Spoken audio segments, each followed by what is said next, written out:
지식의 놀이터다? 당신이 찾던 지식교양?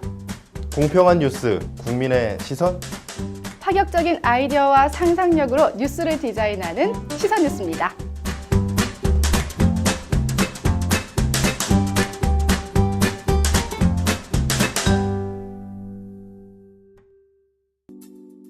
안녕하세요. 건강프라임 이승재입니다. 중국을 하나로 통일한 진시황도 이루지 못한 꿈, 바로 불로장생입니다. 인간은 태어나면 누구나 늙고 병에 걸리고 죽게 되죠. 그러나 과거 진시황부터 지금의 현대인들까지 이런 노화와 병을 이겨내기 위해서 많은 노력을 해왔고 지금도 하고 있습니다. 노화와 병, 사람들이 피하고 싶은 두 가지에 깊게 관여하고 있는 물질이 있는데요. 바로 활성산소입니다. 우선 활성산소가 무엇인지부터 알아볼까요? 이 활성산소란 호흡 과정에서 몸속에 들어간 산소가 대사되는 과정에서 발생하는 물질입니다. 마치 자동차가 운행하고 나면 배기가스가 나오는 것과 유사한 것인데요. 이처럼 연소되고 남은 활성산소는 불안정한 구조를 가지게 됩니다. 이때 활성산소는 안정된 상태가 되기 위해서 주위의 세포를 공격하게 됩니다. 활성산소는 보통 숨을 쉬면 자연적으로 발생을 하는 것인데 호흡량의 2% 정도라고 합니다. 보통 한 번 숨을 쉴 때 500cc의 공기를 들이마신다고 하니까 약 40cc 정도의 활성산소가 생기는 것이죠. 이렇게 하루를 계산하면 약 57,600cc의 활성산소가 만들어진다고 할 수 있습니다. 사실 불안정한 구조로 인해 공격성을 가진 활성산소는 우리 몸에 들어온 질병 바이러스를 공격하는 백신의 역할을 하기도 하는데요. 하지만 이 활성산소가 과도하게 많아져서 정상세포를 공격하는 것이 문제가 됩니다. 혹시 체내의 활성산소의 양을 늘리게 하는 습관이나 환경이 따로 있을까요?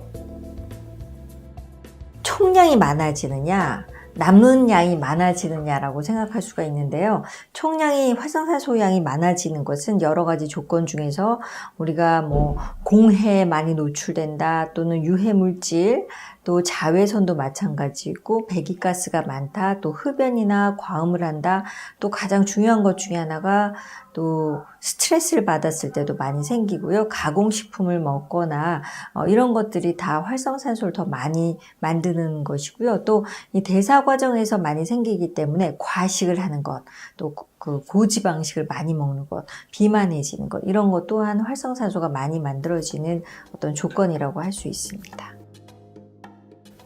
생활 습관과 환경에 따라 그 양이 달라지는 활성산소. 이 활성산소를 연구한 전문가들은 질병의 90%가 활성산소와 관련이 있다고 이야기합니다.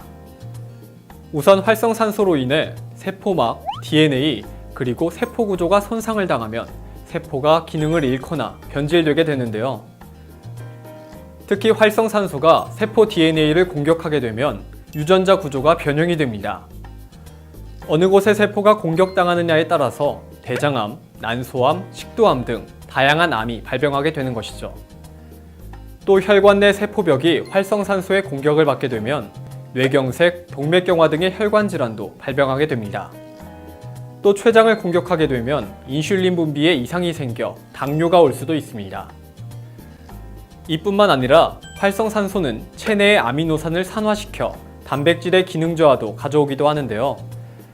활성산소의 활동으로 인해 세포가 제대로 에너지를 만들지 못해 피로감이 유지되기도 하고 세포의 재생이 더뎌지면서 신체의 노화가 진행되기도 합니다.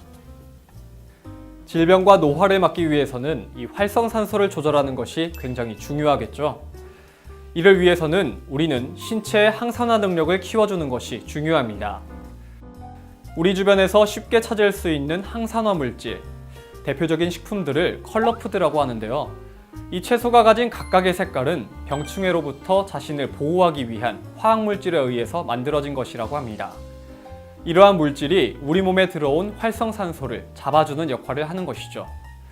대표적인 컬러푸드로는 빨간색인 토마토, 보라색인 가지, 녹색의 파프리카 등이 있습니다. 전문가들에 의하면 한국인들은 배추와 무 등 흰색 채소를 많이 섭취하는 반면 컬러푸드의 섭취량은 상당히 적다고 합니다. 이 활성산소를 줄이기 위해서는 다양한 색깔의 컬러푸드를 하루에 400g, 샐러드 접시로는 5접시 정도 섭취하는 것이 권장됩니다. 그런데 여기서 드는 한 가지 궁금증. 우리가 건강을 위해서 하는 행동 중에 식습관을 개선하는 것도 있지만 운동도 빠지지 않는 것 중에 하나인데요. 앞서 살펴본 것처럼 호흡을 통해 활성산소가 생긴다면 격렬한 운동을 했을 때 신체에 더 많은 활성산소가 쌓이게 될까요? 그렇다면 우리는 어떻게 운동을 해야 활성산소의 영향을 덜 받는 것일까요? 약간 운동의 패러독스 같기도 한데요. 과다한 운동 또는 고강도의 운동을 하면요, 산소 유입량이 굉장히 많아지기 때문에 그 중에 일부가 활성산소가 되잖아요. 그래서 실제로도 활성산소가 더 많이 만들어질 수가 있어서 이런 무리한 운동을 하면 오히려 우리 몸에 해로운 것으로 나타나고 있습니다. 그러나 이 적당한 강도의 운동을 꾸준히 하게 되면요, 우리 몸에서 오히려 이 활성산소의 제거 능력이 높아지기 때문에 우리가 전체적인 산소를 만드는 그 맥시멈 산소 최대 흡입량이 한 70% 이하로 운동을 하는 것이 더 바람직하다고 할 수 있습니다. 그래서 아주 막 죽을 듯이 하는 것이 되게 100%로 따지자면 70% 정도는 약간 숨이 찬 정도의 운동이라고 할 수 있어요. 예를 들어서 걷기를 한다면 옆 사람과 얘기를 하게 되면 좀 숨이 찬 정도. 그러나 그냥 할 때는 많이 숨이 차지 않은 정도, 빠른 걷기, 이런 정도의 유산소 운동이 속하겠죠. 오늘 건강 프라임에서는 질병과 노화를 야기하는 활성산소에 대해서 알아봤습니다. 살면서 자연스럽게 생기는 활성산소. 이 생성을 막을 순 없지만 과도하게 생기지 않도록, 또 그리고 체내에 있는 활성산소의 양을 조절할 수 있도록 생활 습관과 환경을 만드는 것이 중요합니다. 특히나 40대가 넘어가게 되면 신체의 항산화 능력이 떨어지면서 활성산소의 공격에 더 취약해진다고 하는데요. 더 젊고 더 건강한 일상을 위해서 오늘 방송을 통해 알려드린 방법들 꼭 기억해 두시면 좋을 것 같습니다. 저는 다음에 더 알찬 건강 정보로 찾아오겠습니다. 건강 프라임에서는 질병에 대한 여러분의 사연이나 의견을 받습니다. 많은 제보 바랍니다.